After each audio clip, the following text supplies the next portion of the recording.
سورہ نحل. سورہ نحل میں اللہ تعالیٰ نے اپنی نعمتوں کو بہت بیان کیا ہے. نحل عربی میں کہتے ہیں شہد کی مکھی کو. پوری سورت کا نام ہی اللہ نے کیا رکھ دیا؟ شہد کی مکھی.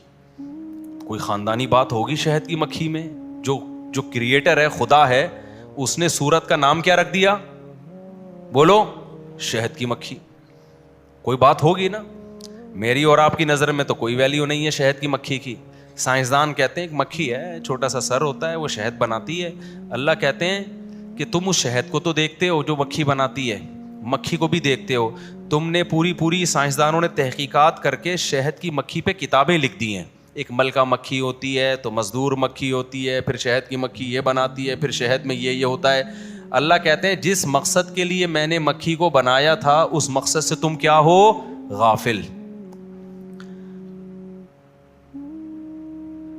شہد کی مکھی پہ کتابیں ہیں یا نہیں ہیں؟ پوری کتابیں ہیں. اتنی ایک کائنات ہے شہد کی مکھی. لیکن اللہ کہتے ہیں اس مکھی کو دیکھ کر اور اس کے عمل کو دیکھ کر تمہیں بنانے والے کی طرف متوجہ ہونا چاہیے تھا. تمہیں ڈاروین کے نظریے کو مسترد کرنا چاہیے تھا کہ یہ مکھی خود بخود نہیں بن سکتی. وَأَوْحَى رَبُّكَ إِلَى النَّحْلِ، تیرے رب نے مکھی کو سکھا دیا ہے. یہ مکھی کسی سیل کے نتیجے میں ترقی کرتے کرتے کروڑوں اربوں سال میں یہ خود سے اس شیپ میں نہیں آ گئی ہے، اور اس کے اندر جو سافٹ ویئر اس کی کھوپڑی میں انسٹال ہو گئے جس کی وجہ سے یہ دور دراز سفر کر کے اتنا بہترین شہد بناتی ہے، یہ سافٹ ویئر آٹومیٹیکلی اربوں سال کے نتیجے میں انسٹال نہیں ہوئے ہیں. یہ خود بخود ہو نہیں سکتا. اوہا ربو کا، یہ تیرے رب نے اس کی چھوٹی سی کھوپڑی کو یہ سکھایا ہے. نہیں یہی بات میرا خیال ہے سمجھ میں. آج ہم اللہ کی نعمتوں سے فائدہ تو اٹھاتے ہیں، سائنسدان بھی اٹھاتے ہیں، ڈاکٹر بھی اٹھاتے ہیں، لیکن خدا جب یہ کہتا ہے کہ ان نعمتوں میں خدا کو تلاش کرو، اس کام کے لیے ہمارے پاس ٹائم نہیں ہے. آپ کسی ڈاکٹر سے پوچھ لیں دودھ پہ ریسرچ کر کے بتاؤ، ایسی بہترین ریسرچ آپ کے سامنے پیش کر دے گا، آپ کہیں گے واہ بھائی واہ. پھر وہ کہے گا مولویوں کو پتا ہے اس ریسرچ کا؟ نہیں جی ہمیں تو نہیں پتا. مولوی جاہل ہوتے ہیں، تم کیوں فالو کر رہے ہو مولویوں کو؟ یہی ہوتا ہے کہ نہیں ہوتا؟ یونیورسٹی میں آپ کے پروفیسر صاحب آپ کو بتائیں گے جی ایکچولی شہد میں یہ ہوتا ہے، پھر یہ ہوتا ہے. پھر ڈاروین نے یہ بکواس کی تھی کہ وہ بندر سے ہوتے ہوتے پھر شہد کی مکھی. پتہ نہیں شہد کی مکھی بندر سے بنی ہے کس سے بنی ہے. انسان تو بندر سے کہہ رہے ہیں بنا ہے، وہ کہہ رہے ہیں، میں نہیں کہہ رہا بھائی ٹھیک ہے نا. لیکن یہ کہ وہ مکھی کس سے بنی ہے تو ہو سکتا ہے وہ کہہ رہے ہیں ایک پودا ہوگا، پھر یوں ہوگا، پھر یوں ہوگا. کیونکہ جب خدا سے نفرت ہے، خدا کا انکار کرنے کی قسم اٹھائی ہوئی ہے، تو کوئی نہ کوئی لاجک اوٹ پٹانگ پیش کرنی. یہ کہتے ہوئے موت آتی ہے کہ خدا نے بنائی ہے. موت کیوں آتی ہے؟ خدا کو مان لیا نا تو پھر پیغمبروں کو ماننا پڑے گا، پیغمبروں کی کتابوں کو ماننا پڑے گا، پھر زنا کو حرام کہنا پڑے گا، پھر شرک کو حرام کہنا پڑے گا، پھر جنت کو ماننا پڑے گا، پھر جہنم کو ماننا پڑے گا، پھر نماز کو ماننا پڑے گا، پھر روزے کو ماننا پڑے گا، پھر پردے کو ماننا پڑے گا، پھر ماں باپ کو اولڈ ہاؤس میں جمع کرانے کا آپشن ختم ہو جائے گا، پھر وراثت کے حکام ہیں، پھر شراب حرام ہو جائے گی، پھر داڑھی رکھنا پڑے گی، پھر عورت کو پردہ کرنا پڑے گا، پھر مذہب کی اتنی پابندیاں کی، اسٹیپ بائی اسٹیپ سب چیزیں لاگو ہوتی چلی جائیں گی. تو انسان نے کیا بدماشی کی یار؟ تمام پابندیوں سے اپنے آپ کو آزاد کرو. اس کا بہترین حل یہ ہے کہ خدا کے وجود کا انکار کر دو کہ خدا ہے ہی نہیں. ارے کیسے انکار کریں؟ پھر یہ کائنات بنی کیسے؟ تو بول دو کہ یار ایسے بنی ہے، یہ ایسے بنی ہے. کہ وسیم بھائی کیسے بنے؟ یار خود سے کیسے بن گئے وسیم بھائی؟ آئی وہ کہیں خود سے نہیں بنے، وہ ایک سیل تھا، پہلے بندر بنا، پھر ان کی دم مارکیٹ سے شارٹ ہوئی، دم ہوتے ہوتے پھر یہ خوبصورت سا انسان وسیم نام کا وجود میں آ گیا. خدا کی قسم کھربوں سال میں نہیں بن سکتا. لوہے کو آپ زمین پہ ڈال دینا، کھربوں سال میں ایک تلوار خود بخود بن کے دکھائے، وہ نہیں بنے گا. وہ ایک مکھی نہیں بن سکتی. اللہ فرماتے ہیں یا ایھا الناس ضرب مثل فاستمعوا له. میں جب یہ آیت پڑھتا ہوں نا مجھے اپنے شیخ حضرت مفتی رشید احمد صاحب یاد آتے ہیں. حضرت جب ایک دفعہ یہ آیت پڑھتے پڑھتے نا ایسے آواز بلند ہوئی، وہ کہتے ہیں ایسا مزہ آتا ہے یہ آیت پڑھنے میں. یا ایھا الناس ضرب مثل، اے لوگو. ڈاروین بھی ہے، نیوٹن بھی ہے، آئنسٹائن بھی ہے، دودھ والا بھی ہے، پکوان والا بھی ہے، ڈاکٹر بھی ہیں، انجینئر بھی ہیں، رکشے والے بھی ہیں، سب کو اللہ خطاب کر رہے ہیں. ضرب مثل فاستمعوا له.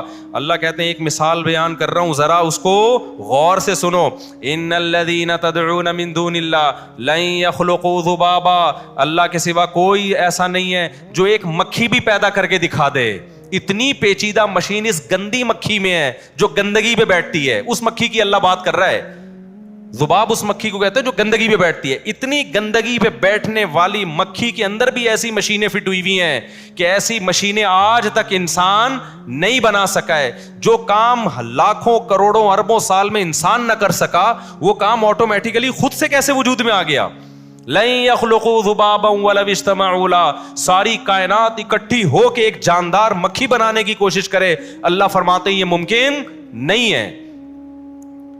تو یہ خدا کا کام ہے بھائی, ایک گندی مکھی. اور شہد کی مکھی تو اس سے بھی زیادہ کیا ہے, ایک عجیب مخلوق ہے. تو اللہ فرماتے ہیں اوحا ربک, اللہ فرماتے ہیں سائنسدانوں کی باتوں میں مت آؤ, ڈارون کی باتوں میں مت آؤ, ہم تمہیں بتاتے ہیں یہ جو شہد کی مکھی ہے تیرے رب نے اس کو سکھا دیا ہے. اوحا ربک الی النحل ان اتخذی من الجبال بیوتا, کہ پہاڑوں پہ اپنا گھر بنانا یہ آٹومیٹیکلی اس کی کھوپڑی میں نہیں آیا. یہ کس نے سمجھایا ہے, اللہ نے سمجھایا اس کو اونچی جگہوں پہ بنانا. ومن الشجر, درختوں پہ اپنا گھر بنانا. پہاڑوں میں بڑی بلندیوں پہ آپ نے دیکھا ہوگا, یوٹیوب پہ دیکھیں کتنی اونچی اونچی بلندیوں پہ شہد کی مکھی نے اتنے بڑے بڑے چھتے بنائے ہوئے ہوتے ہیں. وَمِنَ الشَّجَرِ, درختوں پہ بنانا. وَمِمَّا يَعْرِشُونَ, اور لوگ تیرے لیے کوئی انتظام کریں نا چھتا بنانے کا, اس میں بھی بنا دینا. جو لوگ چھتیں بناتے ہیں, لوگ بھی تو کرتے ہیں نا, شہد فارم ہوتے ہیں شہد کے. ثُمَّ كُلِي, پھر کیا کرنا, پھر تو کھانا. مِن كُلِّ الثَّمَرَاتِ, ہر طرح کے پھلوں کے رس کو چوسنا. فَاسْلُكِي سُبُلَ رَبِّكِ ذُلُولًا, مکھی کہہ رہی ہے اللہ تو نے میرے ذمہ عجیب کام لگا دیا, پہاڑوں پہ گھر بنا رہی ہوں, پھل وہ دوسرے گاؤں سے بھی آگے ایک باغ ہے وہاں پر ہیں.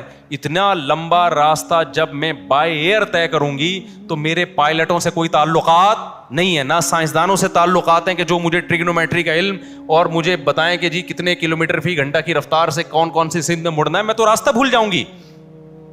مکھی بائی روڈ سفر نہیں کرتی, بائی ایئر سفر کرتی ہے. بائی روڈ سفر میں علامتیں سمجھ میں آ جاتی ہیں, بائی ایئر میں نہیں آتی.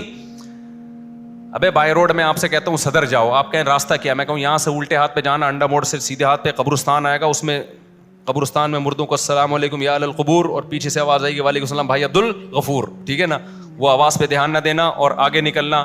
پھر W11 میں بیٹھنا یا 4K میں بیٹھنا نہیں, ویسے 4K میں اللہ کبھی دشمنوں کو بھی نہ بٹھائے. مجھے بچپن کا بیٹھا ہوا یاد ہے, ایک صاحب کی ریڑھ کی ہڈی ٹوٹ گئی تھی بیچاروں, اس وجہ سے نہیں ٹوٹی لیکن اس میں اس کا بھی دخل تھا. پھٹا بس میں بیٹھے کراچی کی, ان کی ریڑھ کی ہڈی میں پہلے سے ہی کوئی مسئلہ تھا. ایک وہ بیچارے آرمی کے ریٹائر لیفٹیننٹ تھے, وہ ایک زبردست قسم کا کراچی کا کھڈا آیا جو کہ آتا رہتا ہے, پہلے بھی ان کی زندگی میں آیا لیکن کمر نے برداشت کیا. انہوں نے کہا جہاں اتنا برداشت کیا 2-4 کھڈے اور برداشت ہو جائیں گے.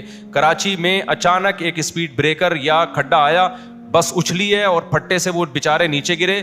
اس کے بعد کمر پکڑ کے بیٹھ گئے, اس کے بعد وہ دوبارہ اب تک نہیں اٹھے اور بیچاروں کا انتقال ہی ہو گیا, اللہ ان کی مغفرت فرمائے. تو ایسے بہت سے لوگ جو کراچی میں جن کے انتقال ہوئے ہیں وہ بس والوں نے مارے ہیں, لیکن اس میں بس والوں کا قصور نہیں ہے, سڑکوں کا قصور ہے. اور سڑکوں کا قصور نہیں ہے, کس کا قصور ہے, گورنمنٹ کا قصور ہے. خیر, تو میں آپ کو بائی روڈ سفر بتاؤں گا تو میں کہوں گا یوں جاؤ, پھر یوں مڑو, پھر یہاں سے گولے گنڈے والا, پھر گنے کے جوس والا, پھر آگے وسیم بریانی والا, ادھر سے ٹرن مار کے صدر آ جائے, ایسا ہی ہوگا نا.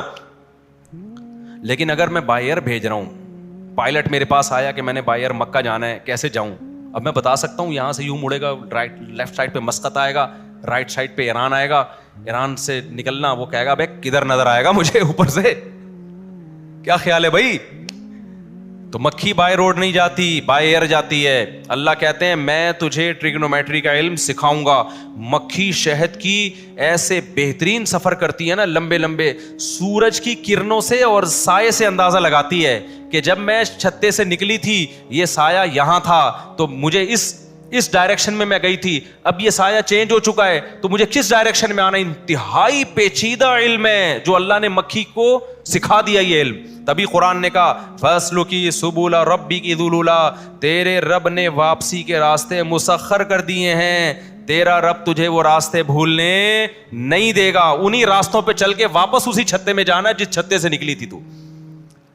اتنا بہترین نظام اللہ نے شہد کی مکھی کا بنایا, اتنی موٹی موٹی کتابیں لکھی گئی ہیں اور ابھی تک پورا نہیں سمجھا گیا شہد کی مکھی کو.